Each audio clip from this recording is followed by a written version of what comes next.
And welcome to your yoga practice. Like I said, for today, while you're getting yourself set up, I recommend a blanket to sit on. I recommend blocks.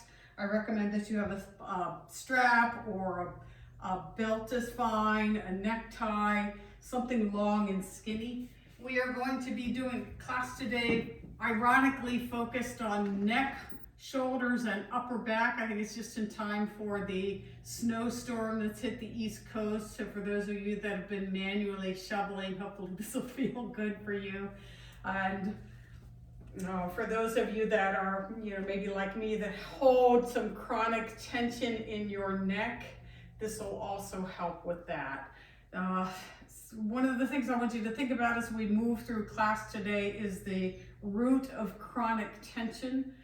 Sometimes it is stress, unaddressed stress, or just maybe even not noticing stress. Sometimes it's poor posture. Sometimes it is simply not being mindful. Sometimes it's the way you sleep. If you're sleeping in a way that doesn't serve you. So there's lots of things that can cause neck and shoulder issues. In some cases, it is overuse or misuse that happens with shoulders, just as within many body parts. One of the things I want to address today is the concept of stress, because we all hold lots of tension in our neck, head, neck, and shoulders related to stress. And in yoga, we learn about something called the gunas. Guna means thread or quality. So I think of gunas as a quality or state of mind. There are three of them. There is something called sattva, rajasic quality, and tamasic quality. And I just want to explore all of those for just a moment, talk about them. In yoga, we are often working with our students to help guide you to a state of sattva, a quality of mind or a quality of being that is balanced, somewhere between rajasic energy, and tamasic energy.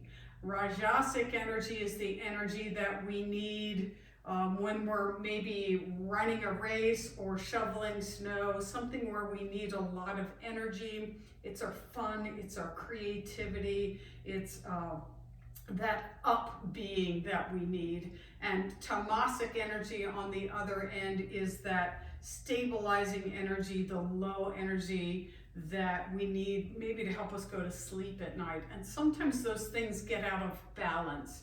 The interesting thing is, as with anything, there's no off-on switch in yoga for rajasic energy versus tamasic energy. Instead, what we teach you is to use a dial and connect into a sense of a dial. There is no bad energy. However, the balance between rajasic energy and tamasic energy can get seriously out of whack. And your level of balance, where that sattva lies, depends on you and what you need at the time. So, for instance, if you are getting ready to go to sleep at night, that would not be the time to turn up the dial on the rajasic qualities. Instead, you might want to dial in more towards the tamasic qualities, and vice versa.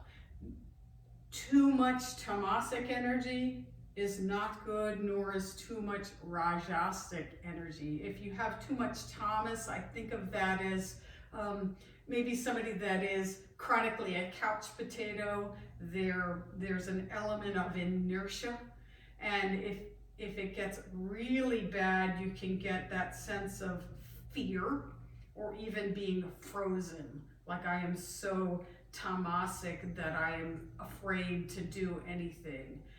On the other hand, too much rajasic energy can also be a problem and cause problems in your life, especially when I think of this as the people that want to have fun to the expense of everything else. Let's just go have fun, never mind that it's snowing and it's icy out, we're just going to have fun. So it becomes a serious imbalance. In some people, it can manifest as sexual dysfunction. So what we do in yoga is we learn to look at the fluctuations of our qualities of mind between that Rajasic quality and the Tamasic quality, and we learn to dial in to the place where there's less fluctuation. It doesn't mean we are calm all the time. Yoga isn't about teaching students to remain calm at all costs, because sometimes you need to be a little more energetic. You need to react to the stressors, good and bad in life. So what yoga does is helps us to identify first where we are on the scale of tamasic versus rajasic energy, and then we start learning how to dial up or down on that scale, depending on, like I said, on what you need. So with all of that in mind, I'll get off my soapbox and let's go ahead and do some yoga today. And I will try to help you dial into the Rajasic and Tamasic qualities as we move through the practice today. So if you would come to a good seated position, sitting well on your mat, maybe opening your sitting bones, take your inner thighs in and down, fingertips next to your hips as you grow along through the side body, shoulders up, back, and broaden as your hands rest gently on your upper thighs. You can zip up your belly button, maybe lengthen the tip of your tailbone, grow along through the crown of your head, tilt your chin, close your eyes or soften your gaze, and then relax without losing that steadiness. So you'll find that sattvic balance between needing enough energy to sit up straight and with good posture, and that tamasic energy that represents itself in slumpasana. Where's the balance for you? Maybe begin to scan through your body, noticing where you are tonight. Soften your jaw, skin on your face, space between your eyebrows, and even begin to notice your breathing.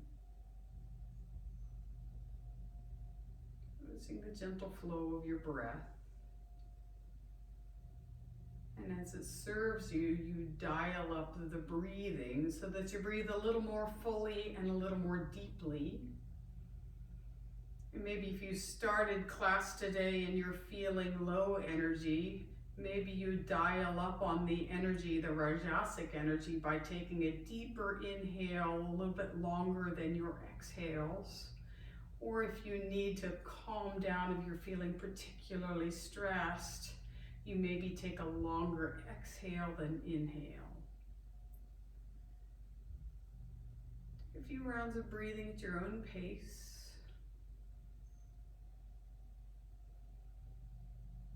Dialing up or down the energy as you need it.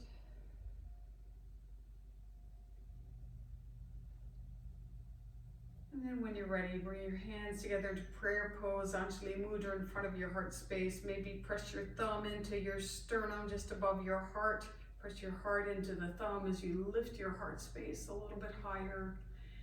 If it serves you today, set an intention for your practice. Then press your palms firmly together, balanced. And then release that. Lift your chin, open your eyes, lean on back. Let's start our practice today with a foot massage. So pick a foot, cross that leg over top of the other thigh, and you start rubbing through the sole of the feet, front to back, back to front. Interestingly enough, we talked a little bit about posture at the beginning of this class, especially as it relates to your head, neck, and shoulders. And sometimes poor posture begins in the feet. Yeah, so interlace your fingers in between the toes, circle the ankle.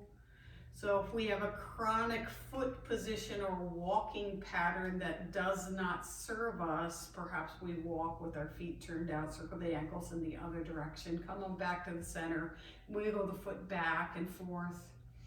Release that, twist and pull each toe. So if you're walking in a way that isn't serving you well, that isn't allowing your bones to stack one on top of the other, that may manifest itself up above in an imbalance, a chronic tension in your head, neck, and shoulders. Rub through the entire foot. Grab a hold of the big toe mound, little toe mound, stretch the foot apart and give it a good wiggle. So even putting our feet in shoes every day where we squeeze the feet together, especially if you wear shoes that are too small for you, can begin to cause problems with your posture. That's why I ask you to spread the feet apart, abduct them, give it a good wiggle. It starts to restore some flexibility. Release that, twist and pull the toe again, rub through the entire sole of the foot. And then release that, give your foot a clap. And then paddle. Make a fist and gently tap the sole of the foot. So even paying attention to your alignment, especially in your feet, can help as you begin to look towards ways that you can serve your own posture. Maybe stretch the top of the foot. I don't think we did that. And then flex it. And I'll stop talking and we'll move to the other side. Release all of that. Grab a hold of the ankle, lean back, shake it out. Grab a hold of the outer edge of the foot, hug the shin in, open that thigh. Good, release that, bring the head of the femur back into the hip socket and you switch sides. We'll move a little faster on this side, rubbing through the sole of the foot, front to back, back to front. Then release your fingers in between the toes, wiggle it down, abduct the feet, and then circle the ankle. Go slow, make it feel good for you. Maybe circle in the other direction. Come on back to the center, wiggle the foot back and forth. And then before you release the fingers from the toes, see if you can keep those toes spread so you're building strength in your feet as you peel the hand away. And then you stretch the top of the foot. And then you flex it. And then you release that. Twist and pull each toe, rub through the sole of the foot again. I'll never forget the first time I started working on spreading my toes and lifting them. I couldn't do it at all. It was very interesting to build the strength and flexibility in my feet over time. Grab a hold of the big toe mound, little toe mound. Stretch the top of the foot apart, give it a good wiggle. Release that, clap the foot, and then paddle it. Good, make a fist and tap the sole of the foot. Grab a hold of the ankle, lean on back, shake that foot out, and then hug the outer edge, shin in, open up the sitting bones, and release that down. Hip back into the hip socket, the leg back into the hip socket. You're gonna bend your knees. You're actually gonna come to a standing position. You can leave your blanket right there. We're gonna do our pranayama practice with something called breath of joy. It's gonna bring a little more energy to your body if you ever need energy, even a good laugh. This is a great exercise for you. It brings up that Rajasic quality. It's a lot of fun and it should be fun. Let me show it to you and then we'll do it together. As we move the hands, and you'll see I'll move my hands kind of like I'm conducting an orchestra. We're inhaling through the nose each time the arms move up, and then we're going to exhale when they go backwards. So it looks like this. I'm going to inhale my arms up, inhale them to the side, inhale them up again. I'm going to exhale and bend my knees and send the hands back towards the back of the room. And then we repeat it. So it looks like this.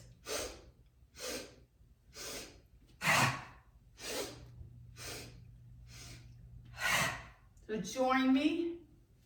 Arms up, out, up, ha, up, out, up, ha.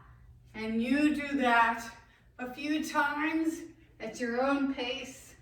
Conduct the song of your choice. You can even sing it if you want. Your microphones are muted so nobody can hear you. Make it fun.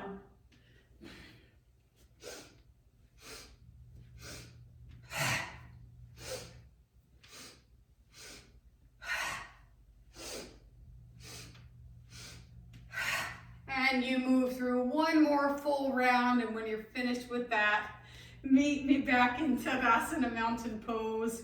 And just notice for a moment your energy levels, how you feel. Maybe you are breathing a little more heavily. Maybe you even have an urge to giggle. Sometimes that happens with breath of joy. So this is a good way to bring some fun, some creativity, some energy to yourself.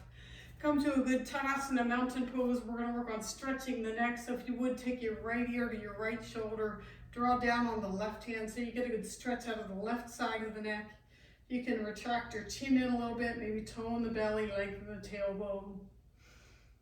Inhale your nose back to the center. Exhale, you go the other way, left ear to left shoulder. Draw down on that right hand, stretching it out. Come on back to the center. One more time, right ear to right shoulder. You let that left side of the neck open up. You can maybe turn your nose to look in the direction of your right foot. It just gets a different area of the neck. You're in charge of you, so you find that sweet spot that needs to stretch on you. And turn your nose back to the center, lift the head, and we go the other way.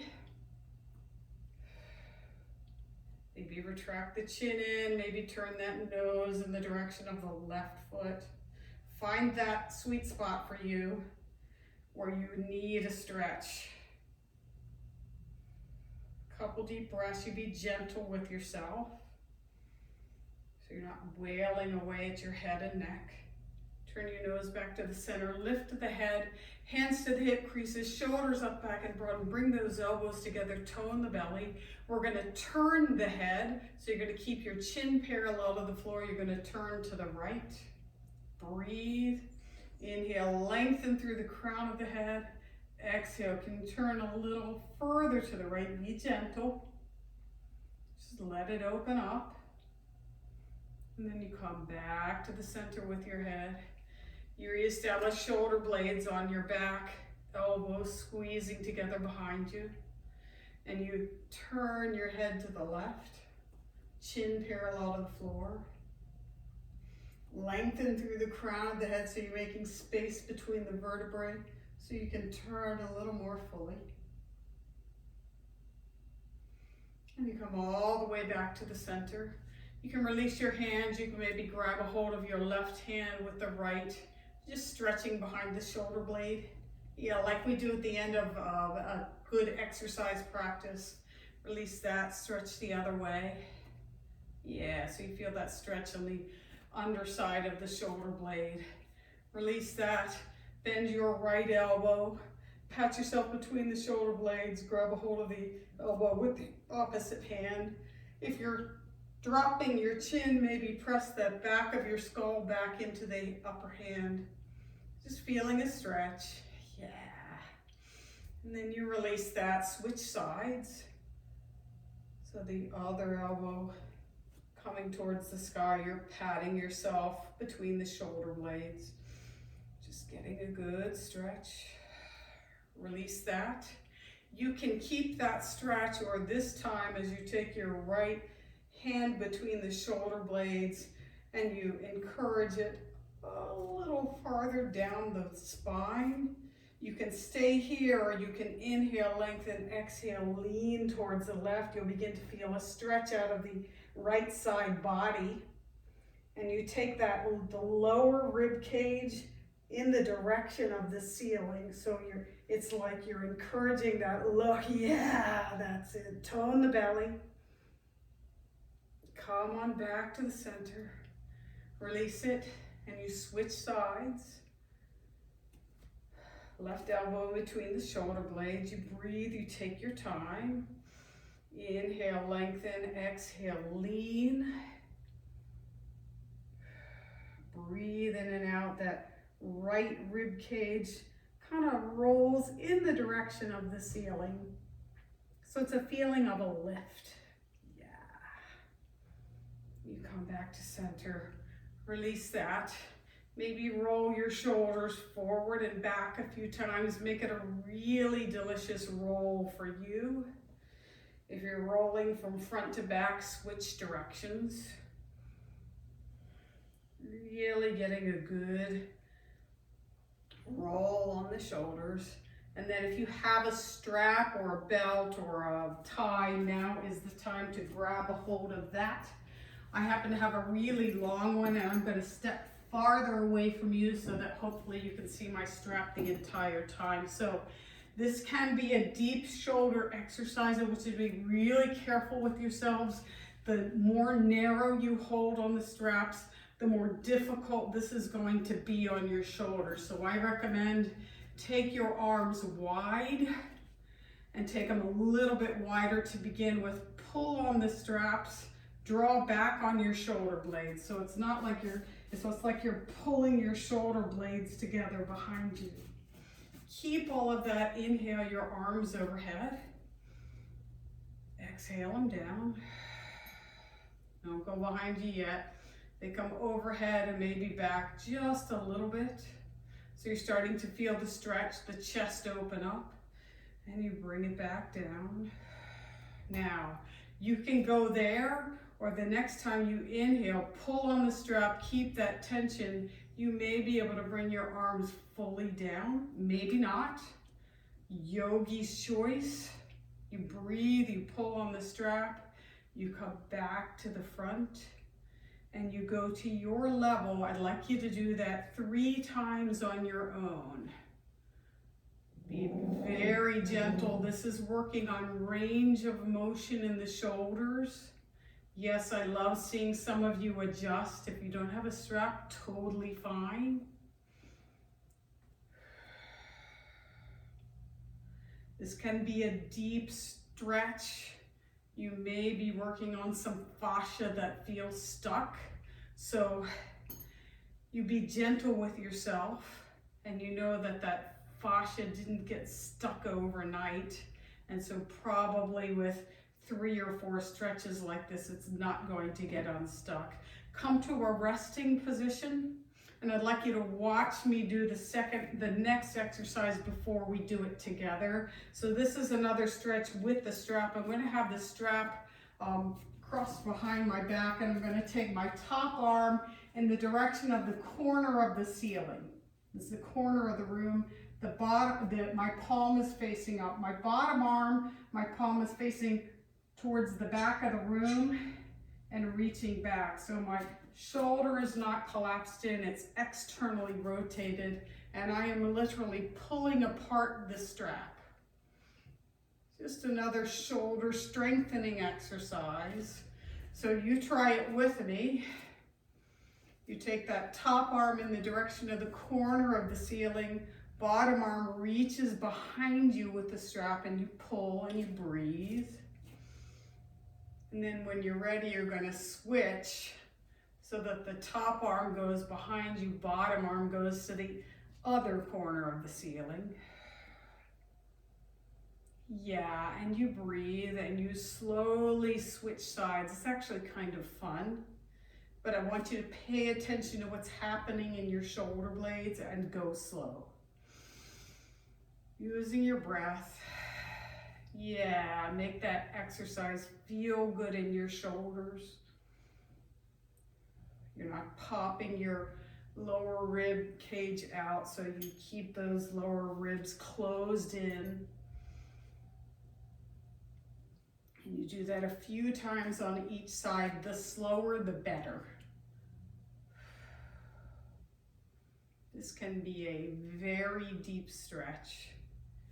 When you've completed your rounds on both sides, and I'm not sure which side you started because I didn't give you that instructions, you come back to the center, release everything out, just shake your arms out, maybe take the strap around your neck, just do some empty coat sleeves. Just let the shoulder blades go. We have one more exercise with the strap for now. We may come back to it later in the class, but this will be the last one. So you come back to your Tadasana mountain pose, grab a hold of that strap, and you're gonna have a small grip on it, maybe a little bit more narrow than your shoulder blades. Palms face me, so they face the front of the room, and your elbows are bent and you're pulling on the strap. So the elbows pulling away, open them up. Yeah. Flatten your shoulder blades on your back. Can you feel your shoulder blades flatten down so they're not winged off? They are flat. Tone your belly, lengthen your tailbone. Keep pulling on the strap as you bring the strap to your forehead first. Pull on it, pull on it. Feel your shoulder blades. Bring the arms overhead and draw it down behind your back towards your neck. Breathe, pulling on the strap. Shake your head back and forth. It's not in the neck. Bring that strap forward just towards the forehead and then back again. So again, you're working on shoulder blades on the back. They're flat, they're strong, they are drawn together, but you're building some strength. And after you've done this exercise 4 times total, you can release your hands, release the strap.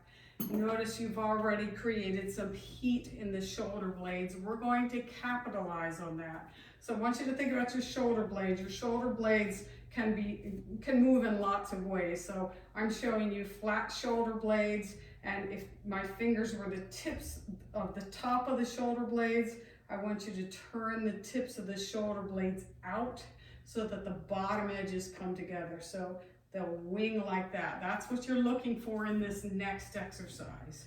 So you come to your Tadasana mountain pose. Inhale your arms wide, palms facing forward, thumbs facing the ceiling. Put some energy in your fingers. Good. Bend your elbows so you're in cactus arms. Excellent. Your cactus arms look amazing. Can you draw your elbows slightly behind you? You'll feel your shoulder blades engage, and isometrically draw the tips of your shoulder blades together. Shake your neck back and forth. Good, you're gonna keep your hands this way, but draw your elbows toward your rib cage. Feel the shoulder blades move, the bottom tip of the shoulder blades. You're gonna reach them out wide. Arms come up towards the ceiling, palms stay forward. Bend the elbows, coming back to cactus arms. Draw those elbows back, and then you bring the elbows in towards the mid-ribs. Tone the belly, arms go wide. Bend the elbows, draw them back, in towards the rib cage. Shake your head back and forth as you take your hands wide. Last time, bending the elbows. Yeah, you lift them so that you're not starting to get into the W. Yes, beautiful. Draw the elbows back, and then you bring them in towards the rib cage. Send them wide. Bend the elbows. I promise you that was last time for that one, but not for the elbows bent. So lift your elbows just a tad, draw them back behind you. You're going to keep your elbows where they are, but you're going to bring your palms forward. So now they're facing down. Yeah. And up. And down. And up. And as you move at your own pace, notice that your elbows start having a tendency to droop. So see if you can resist that tendency to droop, and see if you can hold on to the tendency to keep your shoulder blades together. You can even use opposite arms if you wish. This is kind of fun. This always reminds me of Kevin Kline in A Fish Called Wanda, so I can't do it without laughing for very long. I might be dating myself by talking about that movie, but it's a lot of fun. And when you're finished with that, release the arms, shake everything out. Those are a lot of shoulder exercises that we've been doing. So we're going to go ahead and start moving through a little bit of flow. You can set up a blanket and come to all fours with your body in table position. If you have blocks, have those near the front of your mat. Once you get into your table position, go ahead and take your version of cat-cow pose, just like you always do. Just moving through cat-cow and using your breath and make it feel good for you. Go through a few rounds at your own pace. And after you finish with that, meet me in table position with the neutral position of your spine. Maybe widen your hands so your baby fingers are at the edges of your mat. Your index fingers are pointing forward like beacons. Spread your fingers. Press down with your entire hand into the mat and melt your heart space. Notice your shoulder blades are on your back, and sometimes there's a tendency to let go of your belly. So tone your belly, lengthen the tailbone. This time I'm going to ask you to take cat-cow only in the upper back. So that's going to happen by you pressing those palms into the mat and then melting the heart space. And then pressing and releasing. And you go slow and you do that a few times at your own pace. Yes. So the low back, the low spine isn't moving at all. It's called a rhomboid push-up. Your head stays in line with your spine, so your head is just not really moving much at all. You're just moving through that upper back. You will feel this tomorrow. Couple more times at your own pace with those rhomboid push-ups. Then meet me back in table position, and we're going to do thread the needle. So you're going to turn your right palm up, slide it past the left wrist, and you come to just the tip of the right head. Get a good stretch. You can maybe press that left hand into the mat. You can roll the right rib cage up a little more. And then you inhale slowly back to center. If you are feeling faint in doing this, it's a sign that you may need to move a little more slowly or draw your core in. And you can thread the needle on the other side. Not collapsing into that shoulder. There's lots of energy, Rajasic energy, helping support you as you come on back to the center. Turn your left palm up and get a stretch out of the forearm. Do the same thing with your right palm. Just get a stretch out of the forearm. And then if it serves you, please come down to your forearms.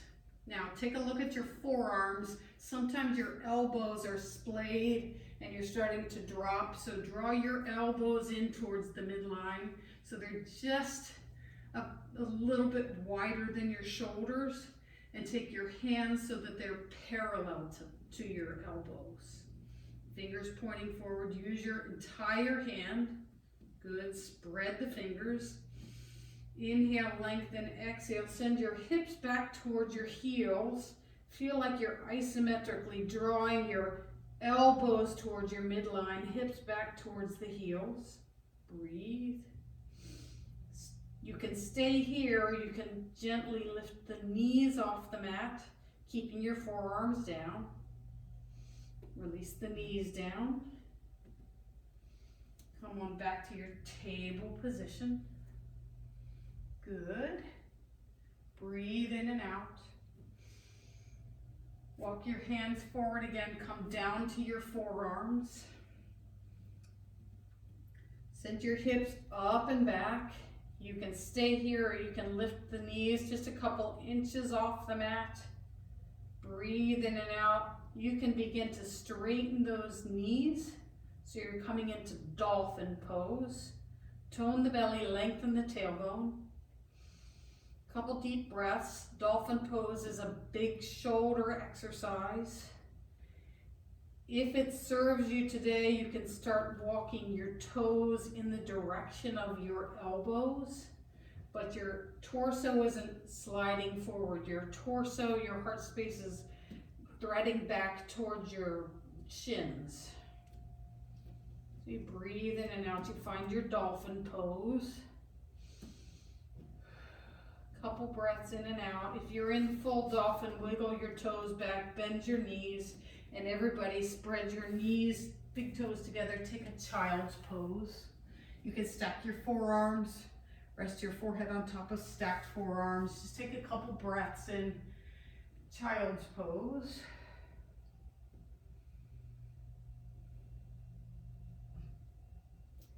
Then when you're ready, please come back to table position. Find your blocks. Bring them out in front of you. Take your right leg in between the blocks so you're in a lunge position. Fingertips on the blocks so you have plenty of space between your hands and your mat to have a long upper spine. You can keep that back knee down, or you can lift the back knee off the mat. If your back knee is lifted, you're really extending through it. So extend through that back heel, take the slack out of the back leg. Breathe in and out. If that right hip is popping out towards the right side of the mat, can you squeeze it in towards the midline? Activate your feet, so lots of Rajasic energy in the feet. Maybe play with lifting your hands so you're light on your fingertips. Breathe in and out. Inhale, hands to the upper thigh, lift the torso. The back heel is lifted, arms overhead, shoulders away from the ears. Come into cactus arms. Tone the belly, lengthen the tailbone. Elbows squeeze behind you. Now can you gently lift your heart space for a little bit of a back bend? Reach the arms overhead. Yeah, there it is. Then you come back to the center. Bring the hands to either side of that front foot. Bend that back knee, walk the back foot in a little bit closer. And as you begin to take your pyramid pose, straighten the front knee and then bend it. You do that a few times, just priming the pump. And the next time that front knee gets straight, you inhale, lengthen, you squeeze the inner thighs together. Draw your hands back towards your midline. As you draw your heart space forward, melt your shoulder blades. You can stay here, you can begin to lift the hips a little bit higher, bringing the torso lower. And you'll start feeling your hamstring talk to you.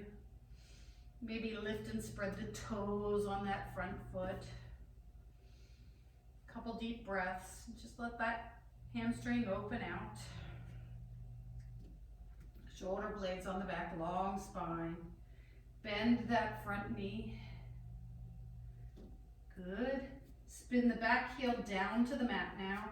Hands to the upper thigh, lift the torso. So now we're in a warrior one, arms overhead, as opposed to crescent pose. If you're on a tightrope, maybe widen your feet a little bit so that your front foot is to the one edge of the mat, the back foot is towards the other. You'll notice you have a little more space. Draw your hands behind you, interlace your fingers. Squeeze the elbows together, shoulders externally rotated. Draw those knuckles away from the sacrum. Inhale, lengthen. Exhale, you're going to hinge forward into humble warrior, lifting the arms overhead. Keep the head in line with the spine so it's not dropping. It's an extension of the spine. Breathe in and out. Feel the shoulders working on the upper back. Feel the heart space full and open.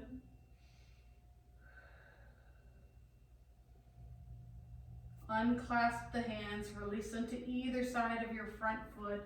Plant your hands on the mat. Step the front foot back to meet the back foot, downward facing dog. Breathe in and out, find your dog. Make it feel good for you.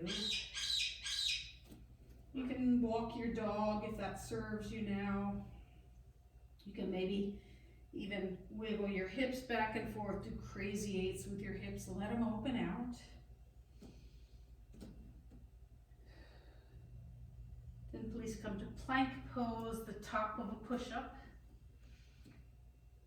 Melt your upper back for a count of 5, 4, 3, 2, 1. Bend your knees, come into table position. Couple breaths. Then you're going to bring your other leg in between the blocks. So this is your left leg. Fingertips on the blocks. That back knee can be up or down. If your back knee is lifted, you take the slack out of the leg. You draw energy through the back heel, tone your belly, lengthen your tailbone, square off your hips. Breathe in and out, light on the fingertips. With your back heel lifted, hands to the upper thigh, lift the torso, arms overhead, crescent pose. You come into cactus arms. Elbows back just a little bit, so you're drawing the tip of your lower shoulder blades together. Inhale, lift your heart space. It's like you want to high five the ceiling. Then you reach your arms overhead, straighten the elbows. Then you swoop all the way forward, hands to the blocks again. Breathe. Find your lunge position. Spin the back heel down to the mat. Take your time. Hands to the upper thigh, lift the torso, arms overhead for warrior one. And we're going to repeat humble warrior. So this time as you interlace your hands behind you, slide them one finger over. So it's your second favorite way of interlacing your hands. Squeeze the elbows behind you externally, rotate those upper arms. Knuckles away from the sacrum.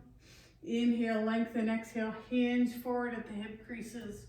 That left shoulder blade is coming in the direction of the left knee, so it's not an open pose today. Inhale, lengthen, exhale, lift the arms a little bit higher. Taking care with your neck, you're not dropping your head. You're not dropping the skull. It is an extension of the spine. So you're amping up the energy in your head, but you maybe find some tamasic energy in your face. Release the jaw, release the skin on your face. When you're ready, unclasp the hands, plant them on either side of that front foot, lift the back heel, take a downward facing dog. You can stay here, you can move through a flow.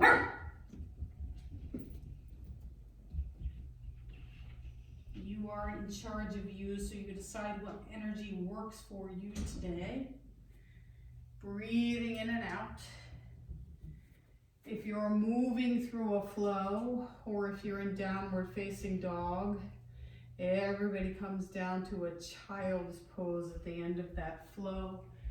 You just rest in child's pose.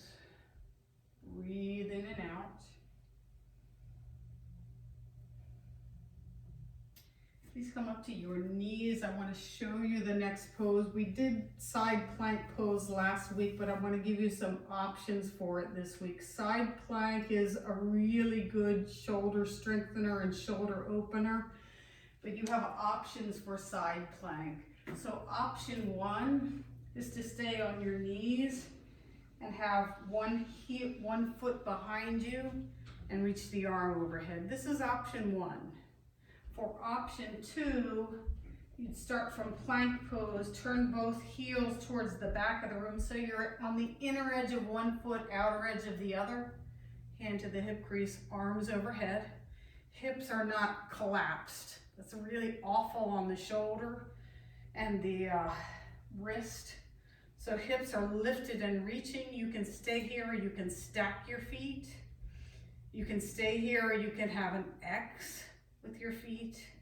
You decide, but we will move through plank pose, Vajrasthana, on each side. So when you're ready, oh, sorry, I'll give you one more option. If you're on plank pose and this is too much for you, you could step that top foot forward and press up with the hips. Sometimes that gives some relief when you've got a problem with dropping that lower hip. It binds up the shoulder. So sometimes pressing into that front foot is a way to start building the strength and the muscle memory in your hips.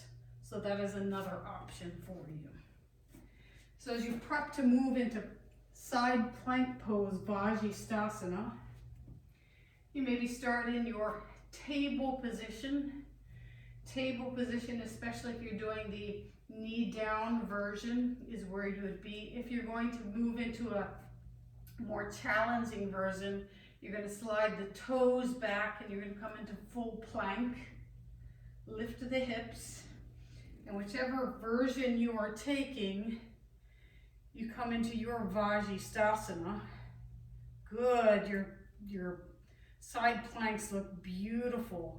Imagine you are resting with a wall behind you. The back of your skull is resting on the wall, just like everything else.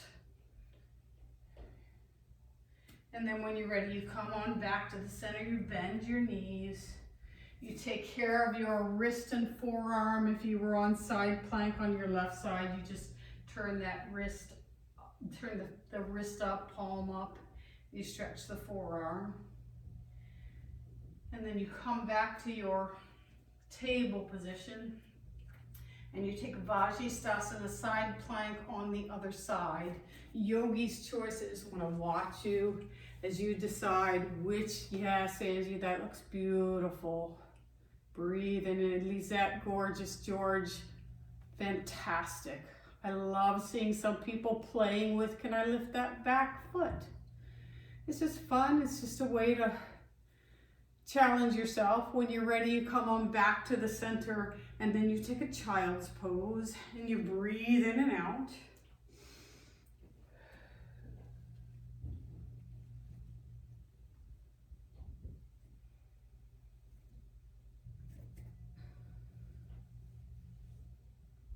And then one more time, I'd like you to come up onto your knees. I just want you to watch me for one more pose that is a really good shoulder exercise, which should be really careful with it. We start this pose in forearm plank, and we're going to move our body. This pose actually works the shoulders and the ribs in a spot that's hard to get. So what happens is we start in our forearm plank. Your shoulders are stacked over your elbows. Your elbows are not splayed, so they're squeezing in towards midline. Notice my hips are lifted. So I'm going to bring my hips so that my torso is level with the floor. Yes, it's not dropped. It's not high. It's somewhere in between. I'm going to keep that, and I'm going to imagine my body as a saw, and I'm going to move it back and forth, keeping my hips level. My belly is tucked in towards my spine. My head is lifted. I'm just going to move back and forth a couple times, and then you're going to come back into your child's pose. So when you're ready, you start in your table position, you come to your forearm pose. You come back into forearm plank. Yes, and your hips stay level to the floor. So the hips aren't lifting, they're actually staying parallel to the floor as your body moves back and forth. And you go gently, sawing a couple times, and then you bend your knees. You spread them wide, big toes together, take a child's pose, breathing in and out, big shoulder openers.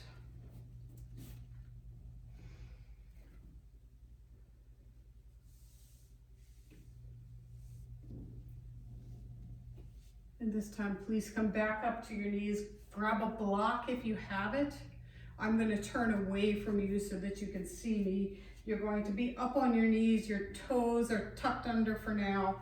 Take the block in between your knees and you're going to sit down on it and then untuck your toes. So your feet aren't collapsed in with your knees out wide. So it's not this. Your feet and your knees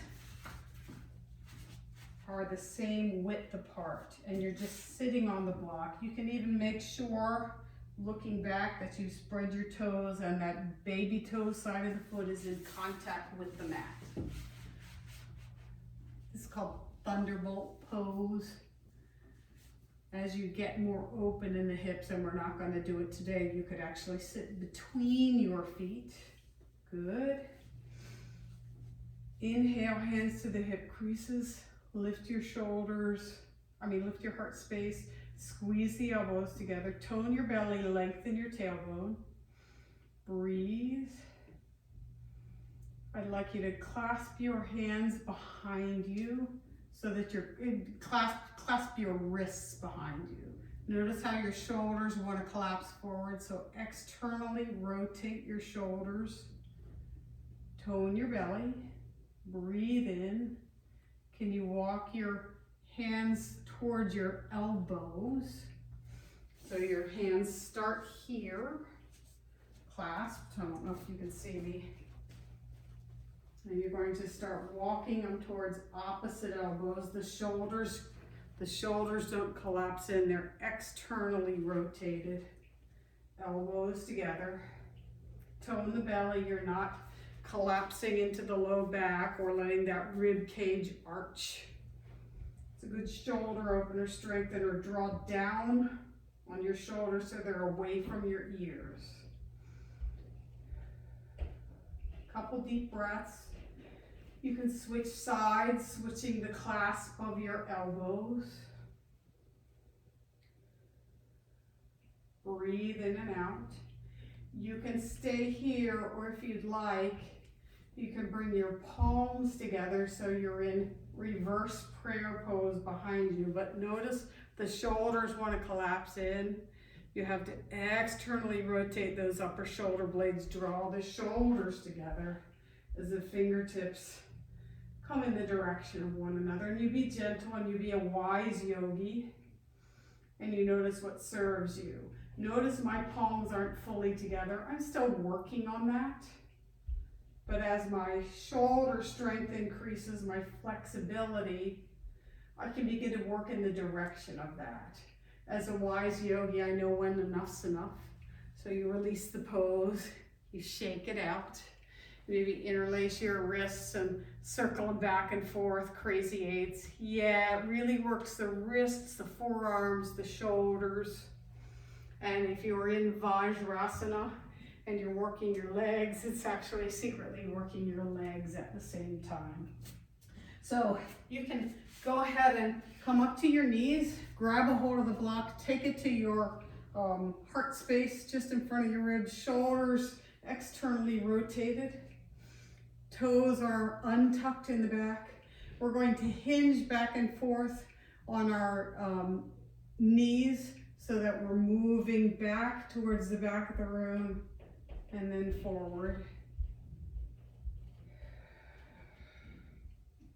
Keeping the shoulder blades on the back, holding onto that block, not holding tension in the neck. The next time you get back, hinge back, stay here for a count of 5, 4, 3, 2, 1. Coming up, gather yourself. One more time. Inhale, lengthen, exhale, hinge back for 5, 4, 3, 2, 1. Come on back to the center. Plant your blacks behind you, around your ankles. Toes are untucked. We're going to move into camel pose. So notice with the last pose, I was hinging back and forth. With camel pose, you're going to keep your hips solid and steady. You're going to root them down. So you're finding that tamasic steadiness of energy. They don't move back and forth. They certainly don't get pressed forward. No, because that starts putting pressure on your low back. So what I'd like you to do is inhale, lengthen, exhale, shoulder blades up and back. Breathe. Can you lift your heart space? Maybe wiggle your right fingertips back to the block. Maybe bring it back to your hips. Try the left fingertips to the block. Back to your hips. Now lengthen, lengthen, lengthen this through the spine. Take your heart space up to the ceiling. Externally rotate your shoulders. See if you can release just fingertips to the blocks. Inhale, lift up through your heart space. Back of the skull is not collapsed. You're keeping it in line with the spine. Camel pose, another shoulder opener. Then when you're ready, please come back to the center. You can take your hips back towards your heels and you're gonna lie down on your belly on your mat. So lay all the way down, let everything go. Maybe take a crocodile pose. You can maybe bend your knees and do a reverse windshield wiper. Just laying down on your belly. Let everything go for a moment.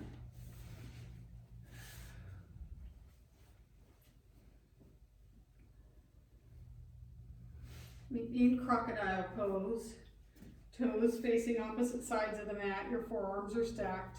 Just breathe in and out.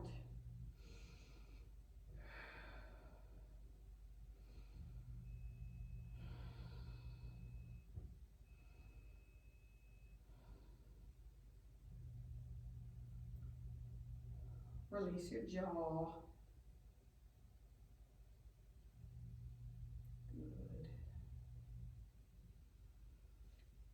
Bring your legs together, all 5 toes in contact with the mat. Your hands draw back towards your rib cage. Notice your shoulders are collapsed, so can you lift your shoulder blades? Good, keep that. Can you press your 5 toenails into the mat, all 5 of them, so that your thighs lift? So now you've got your shoulder blades lifted, your thighs lifted off the mat. Can you draw your belly towards your spine? Can you lift your heart space as you press your hands into the mat for cobra pose? You'll know you're dumping into your lower back if your lower back starts to hurt, so you tone the belly in a little bit more. Elbows are bent, squeezed in towards the midline. Breathe, release it down. Take crocodile pose again.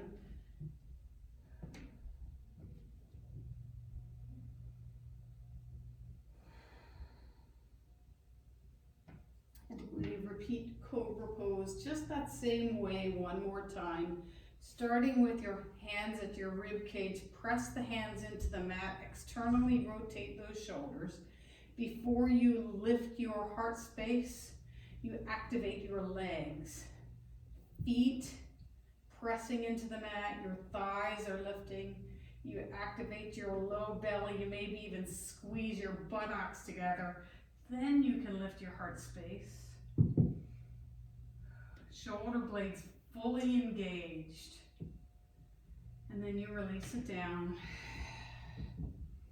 And then you bend your knees. Move your feet back and forth for windshield wiper. And then when you're ready, please roll over on your back. Bend knees, soles of the feet on the floor. I'd like you to take 2 bridge poses at your own pace, making sure your shoulders are fully engaged and you're using the strength of your upper body and the heels to lift your hips towards the ceiling. So it's not a neck stand, it is a bridge pose where your shoulders are engaged and your neck is free and fully curved. And you do that twice. And then when you're ready, bend your knees, draw your knees in towards your heart space, give yourself a big hug, roll back and forth on your low back, your sacrum.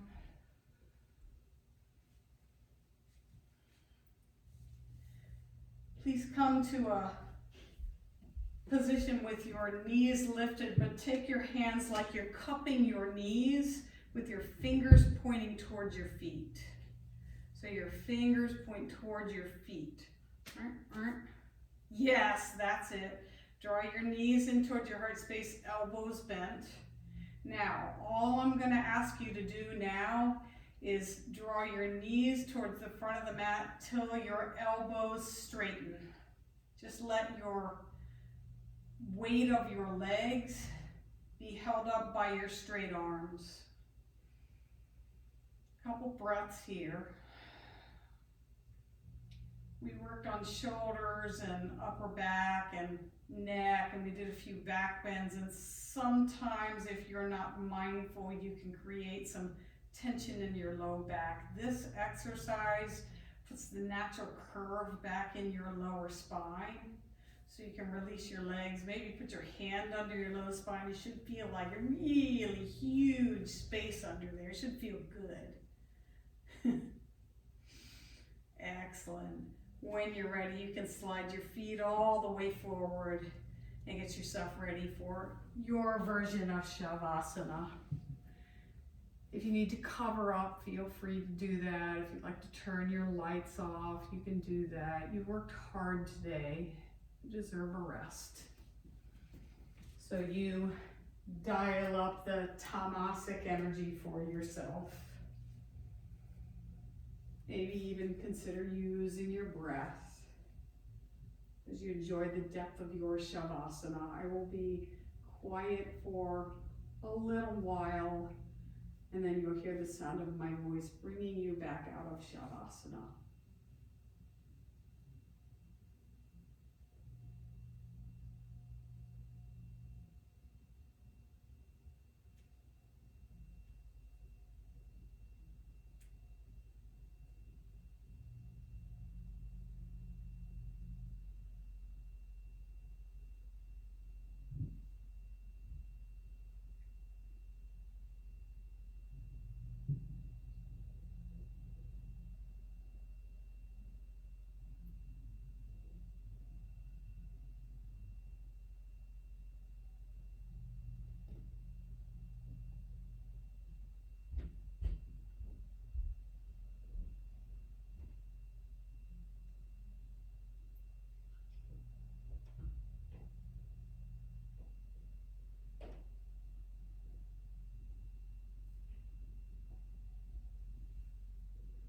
Please begin to increase your breathing,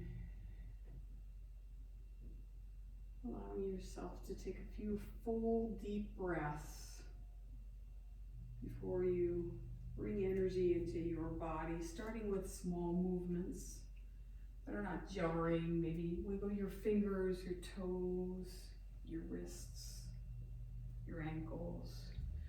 You be the yogi and move in a way that serves you well without disturbing your sense of calm, that sense of well-deserved rest that you have just created. And as it feels good to you, you can stretch the arms overhead, take a deep, full, delicious body stretch, then bend your knees, roll over to the side. Take a look into your amazing heart space.